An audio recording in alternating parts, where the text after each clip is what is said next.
کا نام تھا بنی قریظہ، ایک کا نام تھا بنی نذیر، اور ایک کا نام تھا بنی قینقاع، جس کا میں نے یہاں لکھا نہیں ہے، ٹھیک ہے جی۔ یہ 3 قبیلے تھے اور ان 3 قبیلے یہودیوں کے تھے، اور یہ یہودی مسلمانوں کے خلاف پراپیگنڈے اور ترتیبیں بنا رہے تھے۔ حالانکہ ان کے ساتھ تو میثاق مدینہ ہوا تھا، جس کو آپ مدینہ چارٹر کے اندر 9 میں پڑھ چکے ہیں، ٹھیک ہے۔ وہ اس کے اندر یہودیوں نے بھی یہ وعدہ کیا تھا کہ جب بھی کوئی بیرونی دشمن مدینہ پہ حملہ کرے گا تو ہم تمہارے ساتھ مل کر دفاع کریں گے۔ یہ بنی قریظہ کے 2 سردار سلام بن ابی حقیق اور سلام بن مشکل، یہ یہاں سے نکلے اور مکہ والوں کے پاس گئے، مکہ والوں کو اکسایا کہ دیکھو ہمارا معاہدہ تو مسلمانوں کے ساتھ ہے، لیکن ہم مسلمانوں کے خلاف لڑیں گے، تمہارا ساتھ دیں گے، ہم اندر سے حملہ کریں گے، تم باہر سے ایک لشکر لے اور مدینے پہ حملہ کرو، مسلمانوں کا خاتمہ ہی کر دیا جائے۔ ٹھیک ہو گیا۔ ادھر سے پھر یہ سردار بنی غطفان ایک قبیلے کا نام ہے، یہ ایک بہت بڑا قبیلہ ہے، بڑا جنگجو قبیلہ ہے، اس کے پاس بھی گئے کہ بھئی جو ہے نا حج بن اخطب کو بھی اپنے ساتھ ملایا، اس کے پاس بھی گئے اور اس کو بھی اکسائے۔ تو یوں ایک تو اندر سے بنو قریظہ اور بنو نذیر یہ مسلمانوں کے خلاف ہوئے، ادھر مشرکین مکہ کے بہت سارے لوگ مسلمانوں کے خلاف ہوئے، ٹھیک ہے جی، اور ادھر بنی غطفان کے قبیلے کو بھی مسلمانوں کے خلاف کھڑا کر دیا گیا۔ یوں سمجھ لیں کہ مدینے کے آس پاس جتنے بھی قبیلے وابستہ تھے سب کو اسلام اور مسلمانوں کے خلاف کھڑا کر دیا گیا لڑانے کے لیے۔ اب یہ سب نے مل کر ایک بہت بڑا جمعیت بنائی اور 10,000 کا لشکر باہر سے آیا، اندر کے یہودیوں کا لشکر الگ تھا جو مسلمانوں کے خلاف پراپاگنڈا بنا رہا تھا یا ان کے ساتھ لڑنے کے بارے میں سوچ رہا تھا۔ تو اس کے یعنی اس پس منظر میں غزوہ احزاب ہوا، اس پس منظر میں کیا ہوا؟ غزوہ احزاب ہوا۔ تو یعنی اس کا شان نزول جو ہے وہ غزوہ احزاب ہے۔ یہ 3-4 قبیلے بنی قریظہ بنی نذیر کے سرداروں نے آپس میں مل کے مشورہ کیا، مشرکین مکہ کو اکسایا اور بنی غطفان کے عیینہ بن حصن کو اکسایا، اور یوں ایک بہت بڑا لشکر مل کر مسلمانوں کے مقابلے میں آیا۔ تقریباً اس جنگ کے اندر یا اس غزوے کے اندر مسلمانوں کی تعداد 3,000 تھی اور کفار کی تعداد 10,000 تھی، ٹھیک ہے جی۔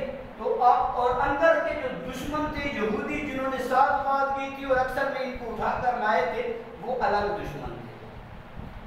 آپ صلی اللہ علیہ وسلم کے ایک صحابی ہیں حضرت سلمان فارسی رضی اللہ تعالیٰ عنہ، جو ایران کے رہنے والے تھے، بڑی لمبی عمر پائی ہے، کتابوں کے اندر لکھا ہوا ہے کہ 300 سے بھی اوپر سال اس کی عمر تھی۔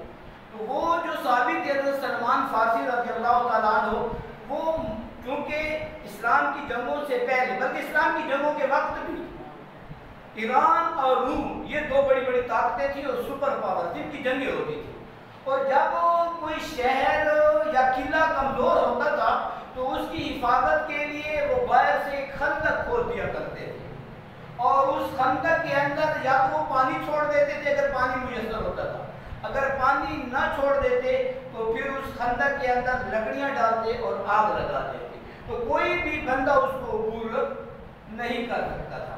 تو یوں حضرت سلمان فارسی رضی اللہ تعالیٰ عنہ کے مشورے سے آپ صلی اللہ علیہ وسلم نے مدینہ کے گرد خندق کھودی، اور اس خندق کے اندر آپ صلی اللہ علیہ وسلم خود بھی شریک تھے اور صحابہ بھی شریک تھے، اور مدینہ کے گرد خندق کھود دی گئی۔ انہوں نے آ کر خندق سے باہر محاصرہ کر دیا، مسلمان اس سے باہر نہیں جا سکتے تھے، وہ اندر نہیں آ سکتے تھے۔ بہت سارے غزوہ خندق کے واقعات ہیں، سب کو بیان نہیں کیے جا سکتے، صرف میں ایک واقعہ بیان کرتا ہوں۔ غزوہ خندق کے موقع پہ مسلمان بڑے ہی پریشان تھے، جس کی حالت آپ اس صورت کے اندر سنیں گے اور اس غزوے کو بھی ساتھ ساتھ سنائیں گے۔ جب ان پریشانی کی حالت میں ایک چٹان تھی جو کسی سے بھی نہیں ٹوٹتی تھی، بڑے صحابہ نے زور لگایا، آپ سب کو بتایا گیا کہ خندق کھودنے کے دوران ایک چٹان نکلی ہے اور وہ کسی سے بھی نہیں توڑی جا رہی۔ آپ سب تشریف لے گئے اور آپ سب نے کدال اپنے ہاتھ میں لیا اور کدال کو اس پر چٹان پہ مارا تو اس سے آگ نکلی، کیونکہ پتھر پہ اگر جب لوہا لگتا ہے تو آگ نکلتی ہے، وہاں سے آگ نکلی۔ تو آپ صلی اللہ علیہ وسلم نے فرمایا روم فتح ہو گیا، پھر کدال ماری تو فرمایا کہ ایران فتح ہو گیا، اور پھر کدال ماری تو فرمایا شام فتح ہو گیا۔ یعنی ملکوں کی خوشخبریاں بھی سنا دی، اور حالت یہ تھی کہ بھوک سے، یعنی جب بھوک کی حالت میں پیٹ پہ پتھر باندھے ہوئے تھے۔ یار یہ پھر تصدیق، یہ آپ صلی اللہ علیہ وسلم کی جو پیشن گوئی تھی یہ سچی ثابت ہوئی، اور پھر شام بھی فتح ہوا، روم بھی فتح ہوا اور ایران بھی فتح ہوا۔ لیکن اس وقت یہ حالات نہیں تھے، یعنی حالات آتے جاتے رہتے ہیں اور اللہ تعالیٰ کی مدد بھی آتی ہے، لیکن بندے کو اس کے لیے ڈٹنا پڑتا ہے۔ پر میں اپنے عنوان کی طرف آتا ہوں کہ اس کا پس منظر یہ تھا کہ یہ سارے قبیلے مل کر انہوں نے حملہ کیا تھا، ٹھیک ہے جی، جس کی وجہ سے غزوہ احزاب ہوا، اور پھر بعد میں غزوہ احزاب کے بعد اللہ تعالیٰ نے یا غزوہ احزاب کے دوران یہ سورت اتاری۔ اب ان سوالوں کو بھی سمجھ لیں، اس کو آپ SLOs بیس اسٹڈی بھی کہہ سکتے ہیں کہ پہلی بات میں نے آپ کو بتا دیا غزوہ احزاب کا پس منظر کیا تھا، سورت احزاب نازل کیوں ہوئی، اس کا پس منظر کیا تھا، تو اس کا پس منظر غزوہ احزاب تھا۔ اور دوسری بات یہ ہے کہ احزاب کا معنی کیا ہے، احزاب حزب کی جمع ہے، احزاب حزب کی جمع ہے جس کا معنی گروہ، جماعت یا دھڑا، ٹھیک ہے جی، کیونکہ بہت سارے قبیلے مل کے آئے تھے اس لیے ان کو احزاب کہتے ہیں۔ دوسرا کوشچن یہ تھا کہ اس سورت کا نام احزاب کیوں رکھا گیا، کیونکہ اس کا جواب یہ ہے کیونکہ اس سورت کے اندر غزوہ احزاب کا ذکر ہے۔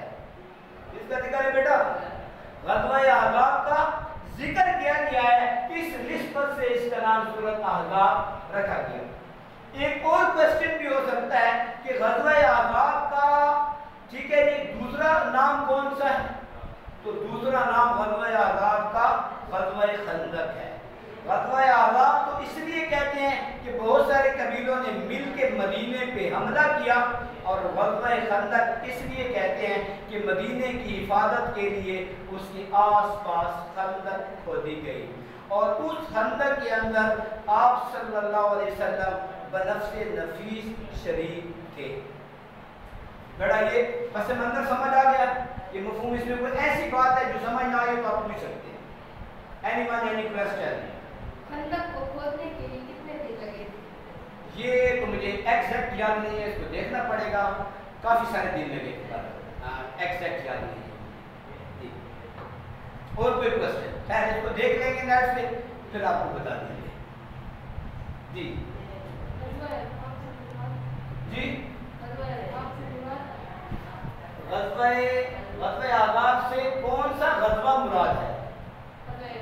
غزوہ خندق، یہ میں نے آپ کو بتا دیا۔